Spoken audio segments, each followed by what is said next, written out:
Back in 2022, I made this video ranking all the worlds in Donkey Kong 64. Each one offers a unique design and character, with some flaws here and there, so let's spend some time with each one individually.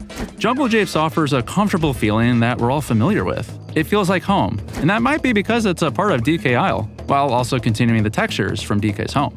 I've always seen this world as the tutorial world. It's warming you up for the full game, but not super in a hand-holding way. Within the first couple minutes of the game, we've been shown the importance of exploring through trees and vines. Picking up barrels will directly help you with the first boss fight, and we experience firsthand how helpful the warp pads are. Now to put it all into practice with the first world. With Diddy Kong being the only other available Kong upon rescuing, the players bump into certain roadblocks. These tight hills cannot be climbed, no matter how hard you try.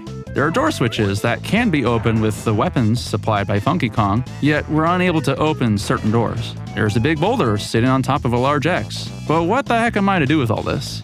While I know it's annoying to players to have to return back to Jungle Japes after rescuing Lanky, Tiny, and Chunky, I can't really think of a way around it. I really think this world is designed to help get the ball rolling, taking the world one step at a time.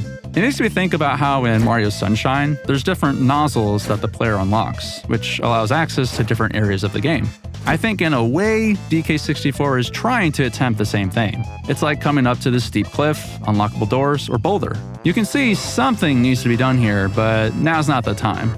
But here's the thing, right now, our main goal is to help Kate Lumsey. At the end of the day, we don't need all the golden bananas. We're just trying to help free our new friend to save DK Isle. The point I'm making is, you can rush through Jungle Japes fairly quickly. Save Diddy Kong, of course, but you really only need to collect 60 of DK's yellow bananas, defeat the boss, visit Kate Lumsey, and boom, you're already off to Angry Aztec. Everything else is optional. But let's take a look at Jungle Japes after you've rescued all the Kongs. It's easy to get around these three main sections, and each section has disguisable features. The dark and stormy section makes it easy to remember where Cranky is located. There's no other place like it in this world. The main section is wide and tall, with the climbable vine and water trench. As soon as you enter this section, Diddy Kong cries out for help. This makes for an easy home base. You've been here before and already know how to get around easily. This isolated circular section can't even be accessed until unlocking the other Kongs. It becomes that last uncharted section you're dying to see. Something I've always appreciated about Jungle Japes is how the player can mostly stay in one section at a time to collect everything. There aren't too many golden bananas requiring you to dash to the other side of the map, but there are some like that. Starting off in the dark stormy area, only to rush back to the main section with the clock ticking is stressful. As long as you stay smart, you shouldn't struggle too much to receive all the golden bananas, unless you're like me and struggle to swing from vine to vine. But most of these golden bananas are straightforward. Shoot open this door, break this boulder, blast away all the bees. You got the coin? Alright, here's your golden banana. What's neat is we're slowly being introduced to golden bananas that are specific to certain Kongs and their abilities. DK's Barrel Blast Challenge only gets harder and harder for each world, so don't get comfy.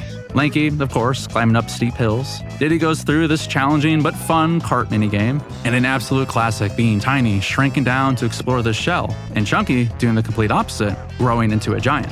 Minecart Mayhem is one of my favorite bonus stages, but I simply love how the enemies are terrified of a giant Chunky Kong. It's the little details that really add to these characters. As we've already established, Funky Kong gets the team locked and loaded for the first visit. Players already know to keep an eye out for Cranky's lab after playing the first 5 minutes of the game. They are sure to collect as many coins necessary for the latest and greatest abilities. To my surprise, we don't even meet Candy Kong in this world. That's a small detail I never noticed all these years. And I suppose there's only so much you can squeeze into this small world. I love that the Kongs all play instruments that mesh with their personalities, but the instrument pads are kind of a repeat of the Simeon Slam switches or Blaster switches. Anyways, I love meeting up with Snide for the first time. This weasel is responsible for building the Blastomatic. He was a member of K-Rool's team before getting kicked out, and he wants to help the Kongs. In order to help, each Kong needs to exchange blueprints of the Blastomatic for a golden banana. I love how well this character adds to the plot. This also confirms that each Kong is guaranteed a blueprint golden banana in every world. All you need to do is find the cast splat assigned to each Kong. And I'll never get tired of the sneaky setup to reveal the golden banana and how it changes over time. Another ally actually being a playable character, Rambi the Rhino. What's odd is that Jungle Japes and Hideout Helm are the only maps that allow us to play this character. Better than nothing, I suppose. Rambi offers even more strength than Chunky Kong, tearing down huts and walls. Enemies become an easy one-hit KO. It almost offers a level of invincibility. A shame we don't get to see more of Rambi.